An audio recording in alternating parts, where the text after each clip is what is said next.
बहुचर्चित भंडारीपोखरी थाना बया बनापुर गाँव शिशु बिक्री घटना अनुधान कर राज्य शिशु सुरक्षा आयोग सदस्य मनस्मिता खुंटिया और जिला शिशु मंगल कमिटी भद्रक हॉस्पिटल रे उद्धार होइथिबा शिशु कन्या और मां को भेटी प्रथम उद्धार होई भद्रक जिला हॉस्पिटल चिकित्सा होइथिबा एक मासर शिशु कन्यार चिकित्सा सेवा संपर्क में डाक्तर बुझी शिशुर मां को भेटी केउ परिस्थिति रे शिशु बिक्री है से संपर्क में पचारि बुझी भंडारीपोखरी तुरंत बिक्री होता शिशु को शिशु सुरक्षा यूनिट माध्यम उद्धार कर धन्यवाद जन राज्य शिशु सुरक्षा आयोग सदस्य एक मासर शिशु को बिक्री अभियोग रे शिशुर बापा भंडारीपोखरी थाना रे अटक रही घटन जो मैंने संपृक्त अच्छा से विरोध में दृढ़ कार्यानुष्ठान ग्रहण करने को पुलिस को निर्देश देथिबा कहिसेंती आयोग सदस्य।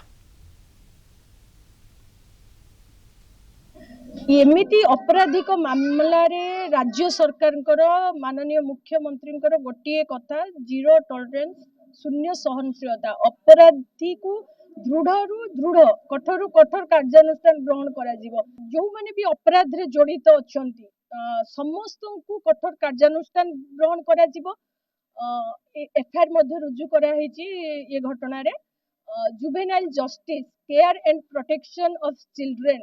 आईन अंतर्गत केस रुजु होईची केस अनुसार कार्यानुष्ठान ग्रहण करा घटना तो एपर्यंत ता मां एडमिट करनी बिक्री होईची बोली किंतु जा एलिगेशन करचंती पिलार बसुमा अर्थात तार जो महिलांकर सासू अभियोग करचंती थाना रे जे पिला बिक्री होईची जाओ काल तो पिला उद्धार कराई चाइल्ड लाइन माध्यम भंडारीपोखरी पुलिस माध्यम पिला उद्धार करा जाई भद्रक हॉस्पिटल अच्छी बर्तमान पिलार अवस्था कन्स्टांट अच्छी आमर सीडब्ल्यूसी काली बसला परे ए घटनार पुंखानुपुख तदंत करा जाई कौन करा जाई परबो की कार्यानुष्ठान ग्रहण करा जिवो आम कमिटी न्यस्त करिवो।